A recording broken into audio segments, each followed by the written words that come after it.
Hello दोस्तों, आज हम फिर हाजिर हैं सैंपल 1 को लेकर के। आज हम डिस्कस करेंगे section second.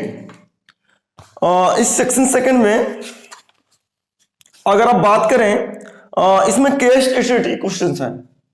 Case study question जो हैं वो कैसे सॉल्व करते हैं? तो केस स्टडी क्वेश्चन को सॉल्व करने के लिए आपको चैप्टर्स की पूरी नॉलेज होनी चाहिए। सबसे पहली बात तो चैप्टर्स की पूरी नॉलेज होनी चाहिए। यहाँ छोटा सा पैराग्राफ दिया जाएगा और उस पैराग्राफ में से आपको 5 क्वेश्चन दिए जाएंगे। 5 में से 4 क्वेश्चन सॉल्व करने होते हैं और 1 क्वेश्चन को नहीं करना होता है, कोई भी 4। अब ये मत सोचिए कि 5 के 5 सॉल्व कर दें और उसके बाद में आपको जो गलत होगा वो एग्जामिनर कट कर देगा और सही वाला ले लेगा। नहीं, बिल्कुल नहीं, ऐसी हरकत मत करिएगा। आपको जो 4 आ रहे हैं 5 में से केवल उन्हीं को अटेम्प्ट करिएगा और 5वां करने की कोशिश मत करिएगा। नहीं तो जो अगर मान लो सही भी क्वेश्चन है, लास्ट वाला जैसे मैं कहूं 5वां नंबर आपका सही है, 5 क्वेश्चन है, 5वां नंबर सही है और ऊपर के 4 में से कोई गलत है तो वो कट कर दिया जाएगा। आपको ऊपर के 4 में से ही नंबर अलॉट किए जाएंगे, 5वां नंबर चेक ही नहीं किया जाएगा और ना ही आप सीबीएसई को क्लेम कर सकते हैं। ठीक है, तो ये ध्यान रखिएगा, कोई भी 4 करने हैं, 5 नहीं करने हैं, ये समझ के ध्यान रखिएगा। ठीक है, हाँ, आपसे एक रिक्वेस्ट है, अगर आप चैनल में नए हो तो इसी तरीके की वीडियो पाने के लिए आप सब्सक्रिप्शन बटन में जाइए और चैनल को सब्सक्राइब करिए और बेल आइकन को जरूर दबाइए, जिससे आपको डेली नई वीडियो इससे रिलेटेड, सैंपल पेपर से रिलेटेड क्वेश्चंस, नए क्वेश्चंस के रिलेटेड आपको वीडियो मिलती रहेंगी, जिससे आपका जो एजुकेशन है, आपके जो मैथ में नंबर्स हैं वो अच्छे आ सके। ठीक है, आगे बढ़ते हैं हम।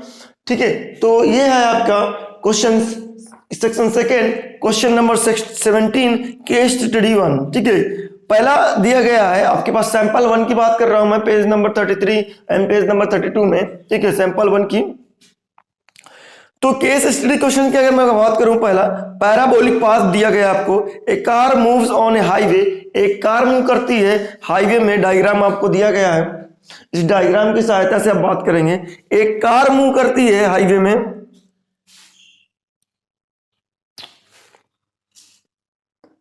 इस तरीके के पाथ में कार मूव करती है।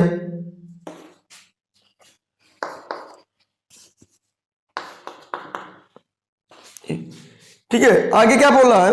The pattern of the path trace in the shape of parabolic. जो कार का पैटर्न है, इसमें कार मूव कर रही है, जैसे आपका जैसे माउंट एवरेस्ट में चढ़ रही हो कार, ऊपर नीचे अप डाउन करते हुए, उस तरीके से मूव कर रही है। या तो आप समझ लीजिए रोल करते हुए ऐसे जा रही है, घूमते घूमते, आप साइकिल चलाते हैं खूब मस्त चल जाते हैं, ऐसे ऐसे घूमते घूमते घूमते घूमते जाते हैं। ठीक है, उस हिसाब से आप समझ लीजिए पैराबोलिक पाथ चलता है। इन mathematical form the given path followed by the polynomial expression in the form. जो इस एक्सप्रेशन है, इसका जो पाथ का जो पॉलिनोमियल एक्सप्रेशन है, अब ये देखिए ये तो पैराबोलिक नहीं है। ठीक है, जो भी होगा ये ध्यान देते हैं। ठीक है, ये आपका बोल रहा है जो इस अलजेब्रिक एक्सप्रेशन इस पाथ का वो दिया गया है, px equal to an x की power n plus n-1 x की पावर n-1, और इसी तरीके से ये आगे की तरफ बढ़ता हुआ चला जाएगा। क्वेश्चन नंबर 1 इसका केस स्टडी का 17 का फर्स्ट नंबर क्वेश्चन क्या कहता है? What is the shape of the curve CDE? सी, याद देखिए CDE, इसका शेप क्या है? इस कर्व का शेप क्या है? इस कर्व का शेप देखिए, ये ओपन वन साइडेड है। ओपन वन साइडेड जो कर्व होता है, ओपन वन साइडेड जो कर्व होता है, उस ओपन वन साइडेड कर्व को हम पैराबोला कहते हैं। क्या कहते हैं? ओपन वन साइडेड कर्व को हम क्या कहते हैं? पैराबोला कहते हैं। अब इसमें से कौन सा ऑप्शन सही है? Option what is the shape of the curve CDE, पहला ऑप्शन है parabola, parabolic.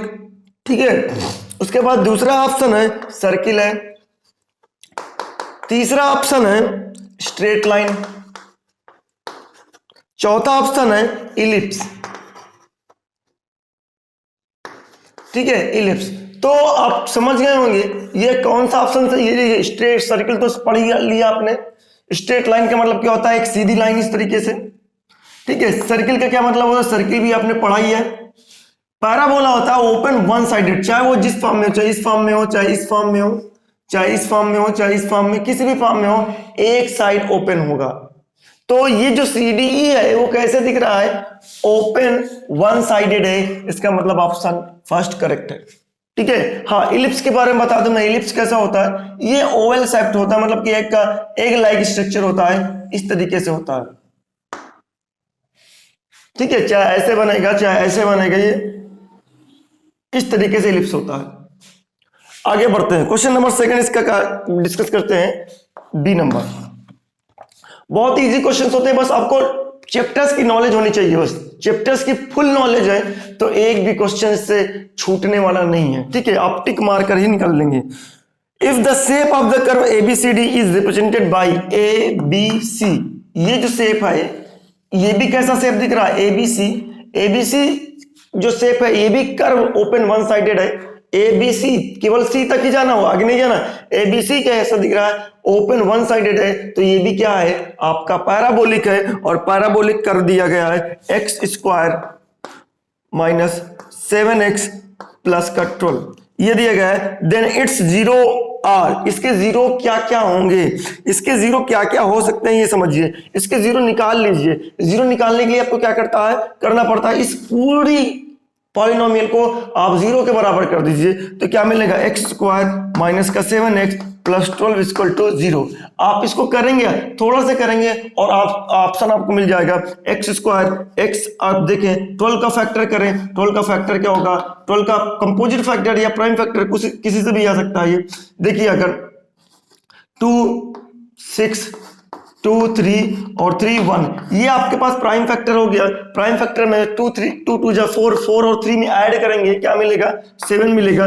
X square minus 4x plus 3x plus का 12 इक्वल टू का 0, एक्स स्क्वायर माइनस का 4x माइनस का 3x प्लस का 12 इक्वल टू का 0।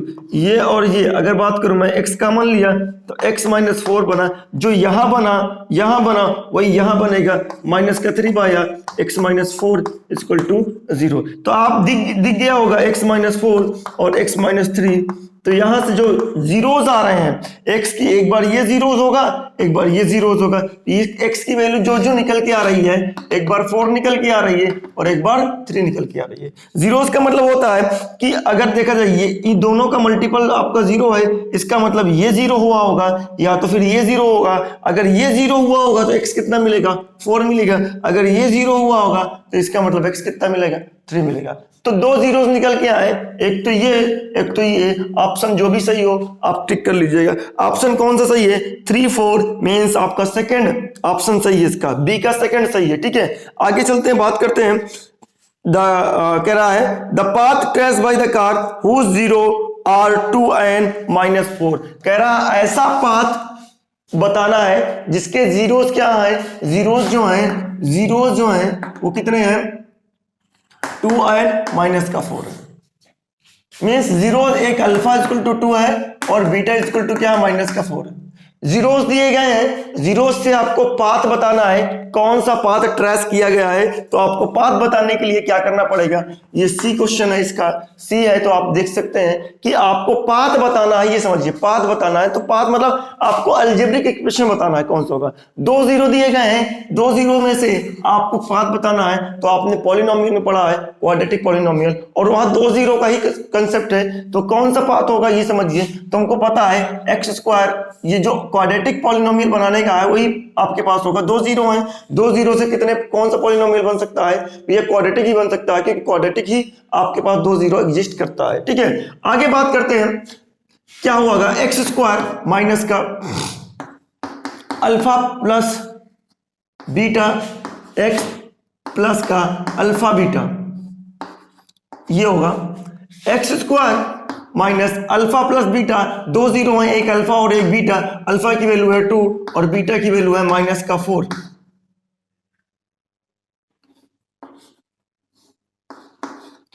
एक्स प्लस अल्फा जो भी आपके पास 2 है और फिर उसके बाद माइनस का 4, ये आपके पास है एक्स स्क्वायर माइनस बचेगा -4 और +2 कितना मिलेगा -2, इसका मतलब प्लस का 2x, यहाँ पास माइनस बचेगा, माइनस माइनस क्या हो जाएगा प्लस हो जाएगा। 2 और -4 सब्ट्रैक्ट होकर क्या देंगे माइनस का 2 देंगे, माइनस का 2 माइनस का इधर मल्टीप्लाई होकर के 2x दे देगा और यहाँ पास माइनस का 8 हो जाएगा।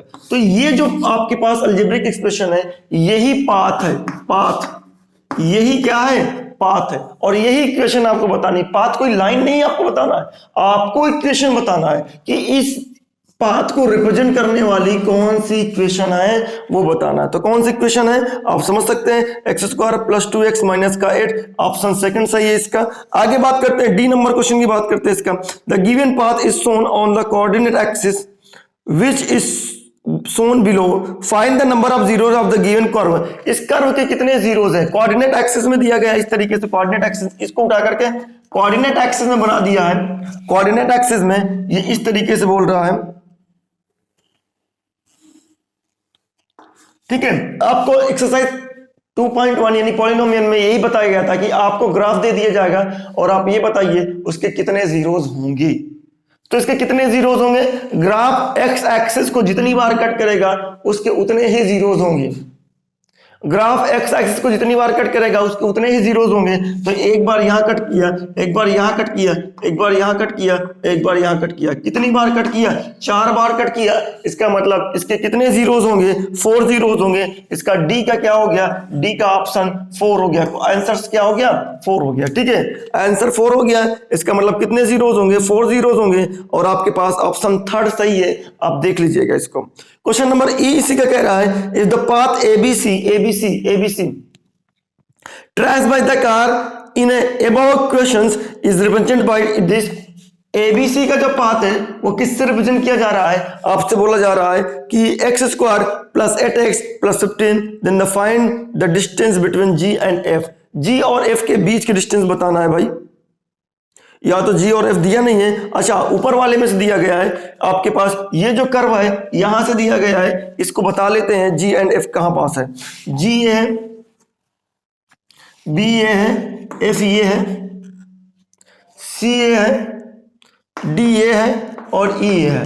भाई साहब देखिए ये जो आपके पास कर्व है आपसे बोला जा रहा है कि एबीसी जो बोला जा रहा है, एबीसी जो कर्व बोला जा रहा है, आपको सबसे पहले इस कर्व, ये पैराबोलिक कर्व है, इसके जीरोस यानी ये जीरो निकाल लीजिए और जब ये जीरो और ये जीरो निकल आएंगे तो इन जीरोस में से ये डिस्टेंस भी निकल आएगी, ठीक है। तो ध्यान दीजिएगा इस बात को, ठीक है जीरोस निकाल लीजिए,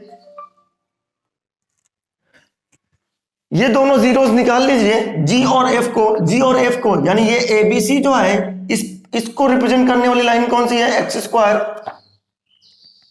8x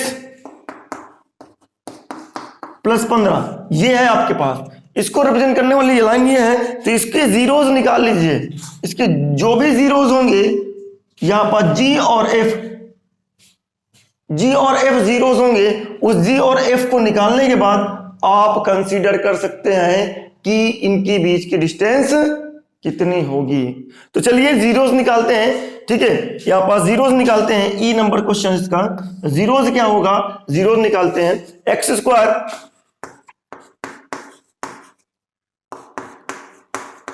equal to 0।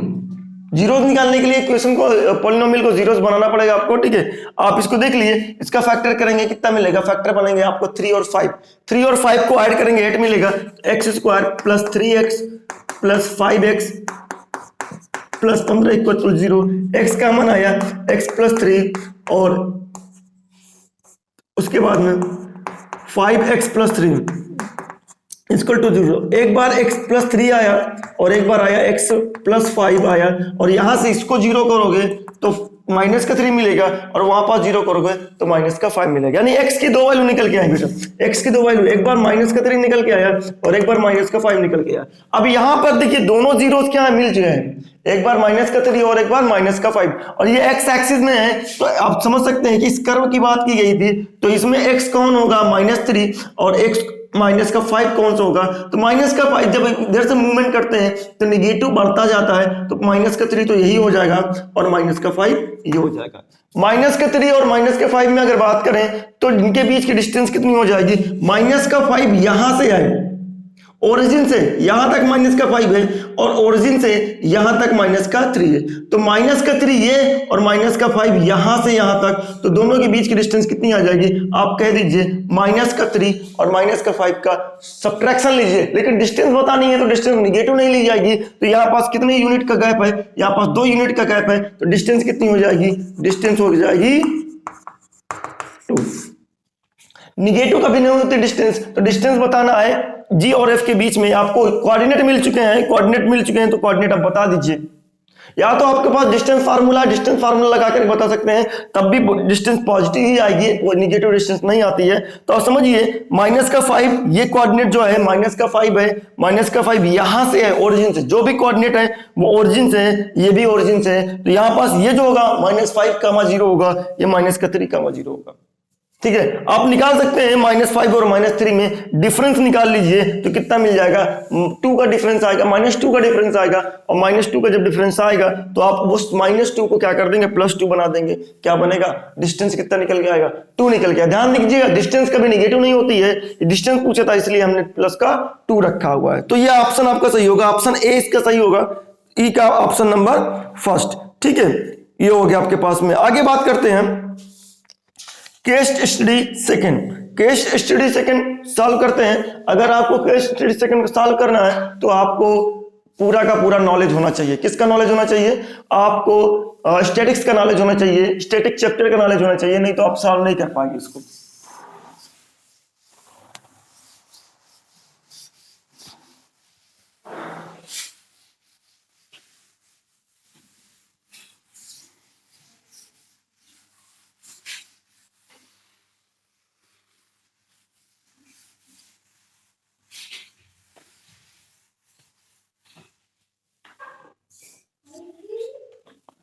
Case study number 18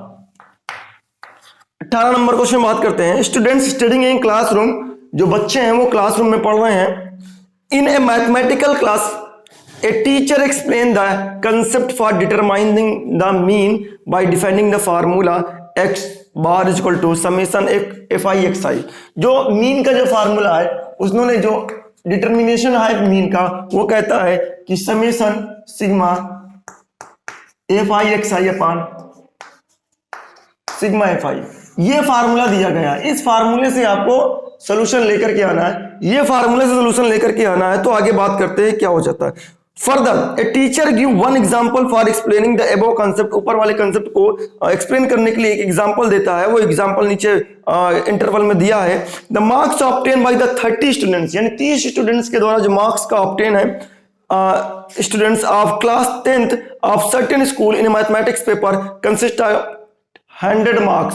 30 students ने मार्क्स अचीव किया है और वो पेपर जो हुआ है वो 100 नंबर का पेपर हुआ है, 100 मार्क्स का पेपर हुआ है। और presented in the table below, table नीचे दी गई है, 100 नंबर का पेपर हुआ है। उस 100 नंबर के पेपर में आपको कितने नंबर किसको मिले हुए हैं उसकी जो इंटरवल टेबल दी गई है।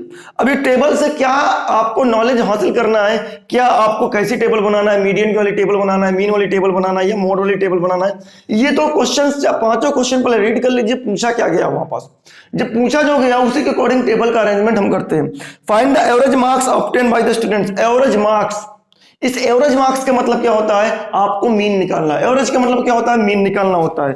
दूसरा क्वेश्चन कहता है find the cumulative frequency value in the interval 40 और 55, यानी 40 और 55 के इंटरवल में कम्युलेटिव फ्रीक्वेंसी कितनी होगी वो बताना। इसका मतलब कम्युलेटिव फ्रीक्वेंसी ग्राफ भी होना चाहिए, सॉरी कॉलम भी होना चाहिए।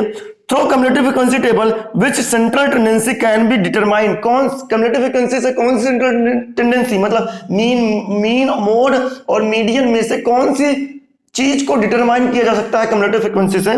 उसके बाद कह रहा है find the lower limit of the median class, median class का लोअर लिमिट बताना है आपको। उसके बाद find the upper limit of the model class, model class का अपर लिमिट बताना है। मतलब सीधी सी बात है भाई, यहां मीडियन तक का टेबल बना देना है। तभी तो आपको पता चलेगा कि कौन सा आपको मीडियन क्लास है, कौन सा मॉडल क्लास है, कौन सा एवरेज निकालना है। तो सब कुछ बनाना पड़ेगा, सब कुछ बनाना पड़ेगा। मतलब कहां तक, क्लास इंटरवल बना लीजिए और केवल एक और कॉलम बना लीजिए, वो क्या है, कम्युलेटिव फ्रीक्वेंसी। कम्युलेटिव फ्रीक्वेंसी बना लिए तो कम्युलेटिव फ्रीक्वेंसी आपको मीडियन निकालने के लिए कम्युलेटिव फ्रीक्वेंसी की जरूरत पड़ती है, मीडियन निकालने के लिए ही कम्युलेटिव फ्रीक्वेंसी की जरूरत पड़ती है, बाकी मोड और मीन के लिए तो जरूरत पड़ती ही नहीं है। मीन के लिए क्लास मार्क की जरूरत पड़ती है, क्लास मार्क निकाल लीजिएगा। तो चलिए टेबल ड्रा करते हैं यहां से और बारी बारी से क्वेश्चन को सॉल्व करते हैं। टेबल है क्या चीज, दिस टेबल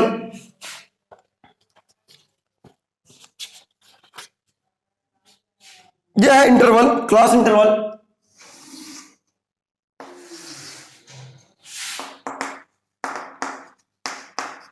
यह है एफ। हमको मीन भी निकालना है तो हमें एक्स भी निकालना पड़ेगा, ठीक है। क्लास मार्क भी निकालना पड़ेगा, एक्स निकालना पड़ेगा। और हमको मीन सॉरी क्लास मार्क हो गया, क्लास मीन निकालने के लिए एफ आई एक्स आई भी चाहिए, एफ आई एक्स आई ले लीजिए। उसके बाद हमें फ्रीक्वेंसी सी एफ भी चाहिए, कम्युलेटिव फ्रीक्वेंसी चाहिए, ये निकाल लीजिए। बाकी ये एक्स्ट्रा बन गई कॉलम आपके पास। तो एक ही टेबल में हमने सब कुछ ले लिया, ठीक है। चलिए अब बात करते हैं।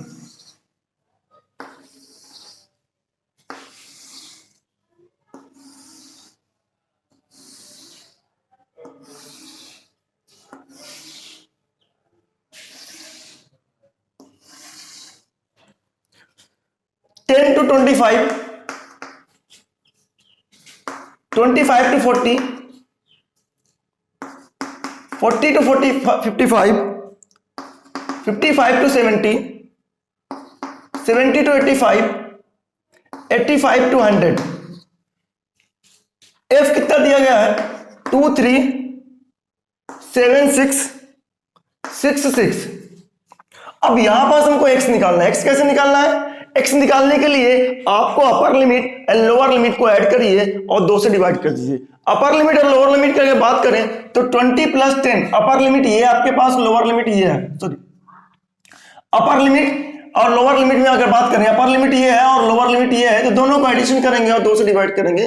तो अगर एडिशन करते हैं तो 10 + 25 का एडिशन किए तो हमको क्या मिलेगा, 10 + 25 का एडिशन मिलेगा, 35 को डिवाइड किए तो क्या मिलेगा, 17.5 मिलेगा। इसी तरीके से 25 40 को डिवाइड करें तो क्या मिलेगा, 25 40 को ऐड करके डिवाइड करेंगे तो 25 40 को ऐड किया तो क्या मिलेगा हमें, 65 को हाफ किया जो भी मिलेगा आपके पास में 3।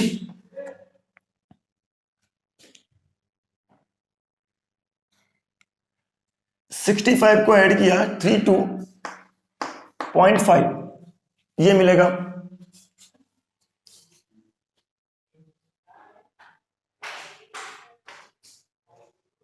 ठीक है, फिर 40 55 को ऐड किया तो क्या मिलेगा, 40 और 55 को ऐड करने पर क्या मिलेगा, 95 को हाफ करिएगा तो क्या मिलेगा, 47।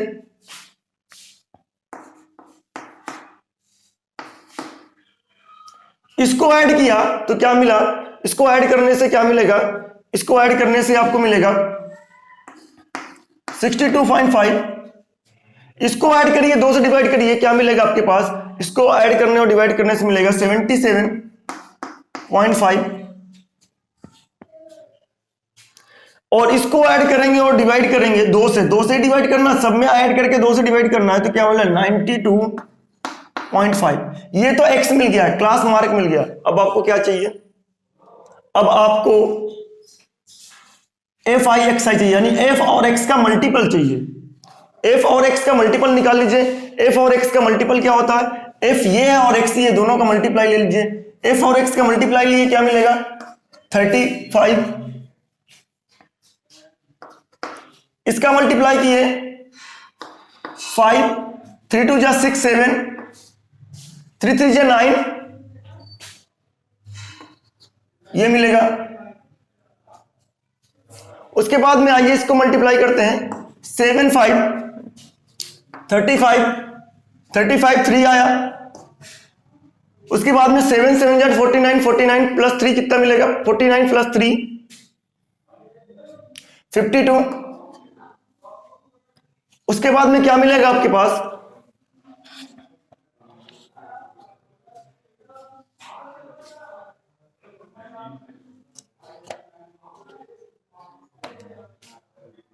ट्वेंटी एट 33 उसके बाद में 3750 6.50 उसके बाद 555.0। ये मल्टीप्लीकेशन से ही आया है, मल्टीप्लाई करते जाइए आप, आता जाएगा, ठीक है। उसके बाद कम्युलेटिव फ्रीक्वेंसी क्या है, कम्युलेटिव फ्रीक्वेंसी कैसे निकालते हैं, कम्युलेटिव फ्रीक्वेंसी निकालने के लिए आपको जो कॉलम है उसके कॉर्नर में 0 रख लीजिए, और जब 0 रखते जाएंगे तो केवल इंक्रीजिंग ऑर्डर सीएफ निकालना है आपको, इंक्रीजिंग ऑर्डर सीएफ निकालना है। तो कैसे है, छोटे से बड़े करके निकालना है आपको, ठीक है। तो 0 का f में एडिशन करिए, 0 का 2 में एडिशन हुआ तो 2 मिला, क्रॉस एडिशन 2 का 3 में एडिशन हुआ तो कितना मिला, 5 मिला, 5 का 7 में एडिशन हुआ 12 मिला, इसका एडिशन हुआ कितना मिला, 18 मिला, फिर एडिशन हुआ कितना मिला, 24 मिला, फिर एडिशन हुआ 30 मिला। तो ये जो समेशन एफ आई आया वो आया 30, ये निकल के आया। ये टेबल आपके पास क्रिएट हो गई। टेबल आपको मिलने के बाद में क्वेश्चन आप निकालना स्टार्ट कर दिए। आंसर क्या निकालना है, find the average marks obtain by the students, students का एवरेज मार्क्स कितना होगा, मतलब मीन निकालना, आपको मीन निकालना है। तो मीन निकालने के लिए इसको सम करना पड़ेगा, इसका पूरा सम जो करेंगे वो सम निकल के आएगा 1860, ये निकल के आएगा। और हम क्या है, समेशन एफ आई एक्स आई की जो वैल्यू निकल के आएगी 1866 निकल के आएगी, 60 ऐड कर लीजिएगा। इन सबको ऐड करते ही आपको जो क्वेश्चन पहला इसका ए नंबर कह रहा है find the average marks obtain by the students, students के द्वारा जो एवरेज मार्क्स लिया जाता है वो बताना है। तो एवरेज मार्क्स से क्या मतलब है, एवरेज मार्क्स मतलब मीन निकालना, सीधी सी बात, मीन एक्स बार निकालना है। और एक्स बार है क्या चीज, summation f i x i upon summation f i. X bar की वैल्यू क्या निकल के आएगी, 1860 बाई और 30 डिवाइड किया तो क्या मिलेगा, 62 मिलेगा। यानी एक्स बार की वैल्यू क्या आई, 62 निकल के आई। आपके पास ये दिया गया है, ऑप्शन जो भी सही हो वो करेक्ट कर लीजिएगा। ऑप्शन सेकंड सही है। आइए क्वेश्चन नंबर बी की बात करते हैं। Find the cumulative frequency value in interval 40 and 55। 40 और 55 में कौन सी कम्युलेटिव फ्रीक्वेंसी है, 40 और 55 में 12 नंबर कम्युलेटिव फ्रीक्वेंसी है। तो ऑप्शन क्या हो जाएगा, ऑप्शन 12 हो जाएगा। ऑप्शन 12 कौन सा सही है, ऑप्शन 12 सही है आपके पास सेकंड ऑप्शन, सेकंड ऑप्शन इसका सही है। उसके बाद बात करते हैं सी नंबर की, through cumulative frequency table which central tendency measure can be determine. आपको कौन सी सेंट्रल टेंडेंसी मेजर की जा सकती है। तो आपने जो क्वेश्चन सॉल्व किया था मीन मोड और मीडियन जब निकाला था उसमें कम्युलेटिव फ्रीक्वेंसी का यूज किसमें आया था, कम्युलेटिव फ्रीक्वेंसी का यूज केवल मीडियन निकालने के लिए आएगा। तो ऑप्शन किसके लिए होगा, मीडियन होगा। जो भी ऑप्शन हो करेक्ट कर लीजिएगा। मीडियन, मीडियन कौन सा ऑप्शन सही है इसमें, मीडियन थर्ड ऑप्शन है, ठीक है। उसके बाद आइए डी नंबर। डी नंबर क्या कहता है इसका, डी नंबर ये कहता है कि find the lower limit of the median class. Median class का लिमिट निकालना है। मीडियन क्लास क्या होता है, मीडियन क्लास वो क्लास होता है जिसमें आपको n/2 करने पर, समेशन एफ आई को करने पर n/2 से जस्ट n/2 से सॉरी CF जो होना चाहिए n/2 से class interval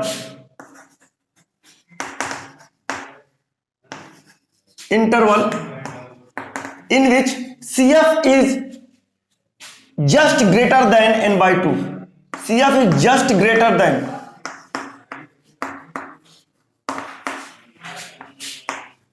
in which CF is just greater than n/2। n/2 से जस्ट ग्रेटर देन वाला CF का जो क्लास इंटरवल होता है उसी को हम कहते हैं मीडियन क्लास। अब n/2 है क्या, n/2 n की वैल्यू है 30 और by 2 क्या मिले 15।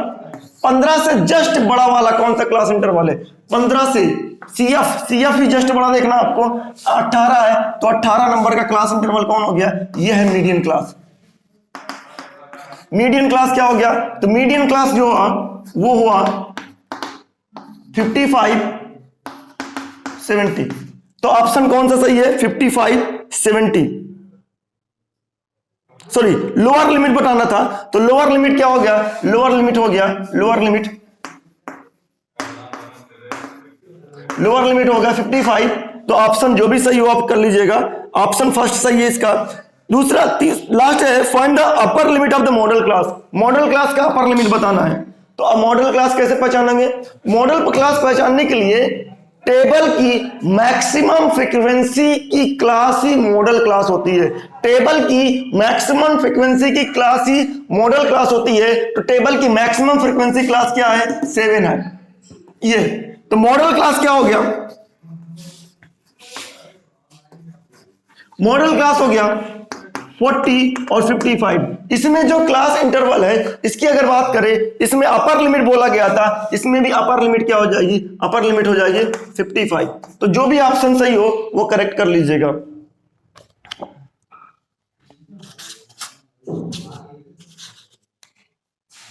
Upper limit of the model class 55, option second सही है। ठीक है, pause the video and note down, बाकी कल करेंगे। आई होप आपको समझ में आएगा। आपको समझ चुके होंगे कि केस स्टडी क्वेश्चन कितना इजी है, बट आपको बेसिक नॉलेज होनी चाहिए।